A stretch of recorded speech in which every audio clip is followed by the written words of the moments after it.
Hello and welcome back. Steel Pinnings here once again, and today I have package day, a package opening. Yay! These are always so exciting, you know. You're like it's like Christmas time all of a sudden. And one I knew about was coming, but it was a Christmas time anyway. It was from my buddy Bill Bacardi. Let's scan it down here. Pull this back a bit. Okay. And, of course, Mr. Bacardi always throws in some challenge locks, and he had these in there, and these happen to be some pretty tough challenge locks. This one is made by Dawes Evers. It's just number 72, and believe it or not, this is one that I personally sent him, because I know the bidding. I have several more keys. And he's changed it into a challenge lock, and I'm dreading it. Then I've got this one, which is a gorgeous Rushwin with an original Rushwin key. Beautiful front face. And that keyway is also pretty cool. I actually have a couple Rushwin M hearts that say M heart across here. The exact same keyway, except of course it has the bottom relief cuts for the interlocking pins. But I gave this thing a try, and it's a 5-pin key, but I count 6 pins in the lock. So it's likely a hider, and not only that, getting under this one right here that is cut, I swear it's well below MAC, especially with the one next to it being so high. But literally, even the SS Dev, the one I made, none of them can get underneath there and touch the tip of that one without oversetting this one. And I haven't found either direction. It doesn't bind that one before this one. The long one doesn't bind, or always binds before the back one. And that, yeah, it makes it very, very difficult. It works beautifully like you'd expect, but he put a little bit of thought into whipping me on that one. And honestly, he's whipped me on probably two or three maybe. Yeah, he's put out hundreds, you know, but he's probably whooped me on a couple of them. And I didn't do whoop me videos on them. I just passed them on to the next victim. And of course I haven't seen them again, so they're likely in a naughty bucket somewhere. But along with those, he sent me my lock back, and this is Sergeant & Greenleaf 826C, and it is a lot like the 831B. It has a big closed shackle on it. This one has the open shackle. I don't have a key for this. Well, I have a key, but it doesn't work the lock. Let me see here. Maybe wrong key. I got one somewhere around here. I thought it was this one. Apparently not this set. I have a set somewhere around here that did fit the lock, and I was just going to have it picked open to control. It'd be to the left, and pop out that cylinder and just repin it to the key I have. That's proving to be a problem. I can't pick it. I can get several pins set, but not all of them. I'm afraid it's one of the mushroom spools in there, makes you reset everything whenever. It's just awful. It's a headache. So if anybody out there knows what they're doing with Medcos, give me a holler. We might consider working out something. I really shy away from doing that anymore, because I have several locks that I've given up hope on. I'll never see them again.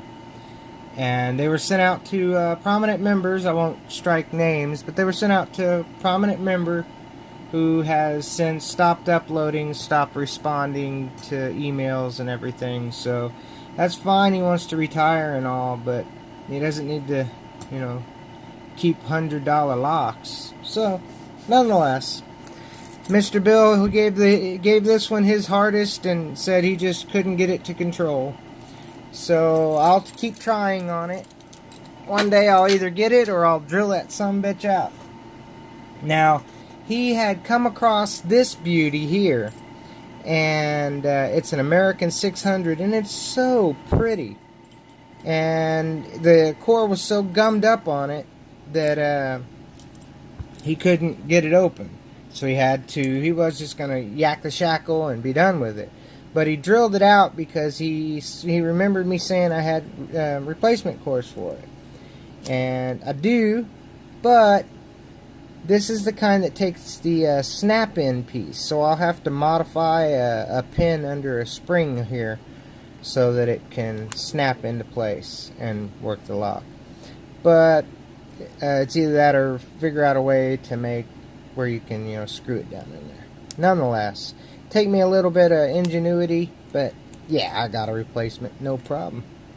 And then he said he came across this gorgeous puck lock. It's a Medico Metro lock, and it takes the Medico cam cylinder and no key, of course. So I drilled it out, and I've got, I think, 2 more pins that I've got to dig out of it, and it should drop. Can pull that out, and I have a replacement core for it. Plop it into place, and we'll have a good working doodad again. But I just haven't gotten it. I drilled it out and beat on it for half hour, and you can see that one and that one still need to come out of there. But I'll get them out, no problem. I tried to pick it as well, but you can looky here on how loose that core was in there. And that's without drilling. It was that loose. I couldn't get a good feed on it, so I figured just tear it up, get rid of it. Nonetheless, so I wanted to share that from Mr. Bill Bacardi. Thank you so very much, Bill. And thank you so much for your efforts on the S&G. And then I got this surprise package. He told me in the mail, or on a comment, "Did you get my package? I sent it to your PO." And I was like, "Oh man, I've been sick and down, and I haven't even been by my PO. But yeah, I'll get by there." And sure enough, Mr. TREKMASTER30 had sent me a package, as y'all can tell from this little symbol. And he sent it to me. Yay! Anyhow, it's not heavy, so I'm thinking it's probably a 3D printed something. He didn't tell me what it was. And he knows that I've got some locks waiting for him here. They're just, I don't want to send 1 or 2 locks type of thing. Got a note. I didn't want to send 1 or 2 locks type of thing, so that, I send a decent package.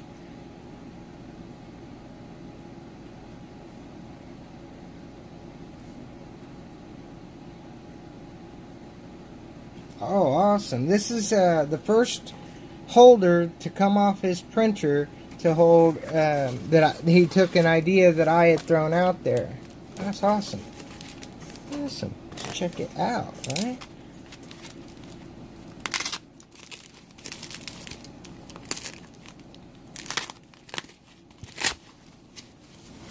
Oh, cool. Look at that. You got the for kicks,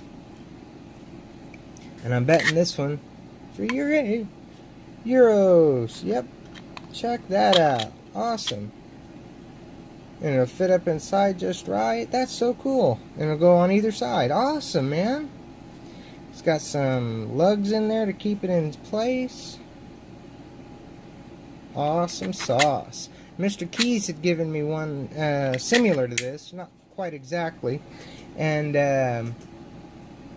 I'm probably going to take like another one of these and put it right down here so that it holds that one in place. It's not as tight, and over time I'm sure it'll come looser to where it, it's not as tight either. That is awesome, man. Thank you so much. And then he's got a little pinning tray in here too. Woo! I really dig that little foldable one that he's got. There's a little pocket tray is what I call that. It's nice and thick, so it's good and strong. Got his little symbol on it. Of course, I've got another one over here with his symbol on it. And that is awesome. Awesome, man. That's so cool. Thank you so very, very much. And for the sneaky peeky, I got a couple things here. for Mr. Trekmaster if we want to work out a little trade. I got the coolest little American 1100. And being from where Trekmaster's from, I think he'd like it. So I picked it up. And then I think he saw this one that was a beautiful WB. The date and the Indie Lock Show on it. Beautiful WB with original keys.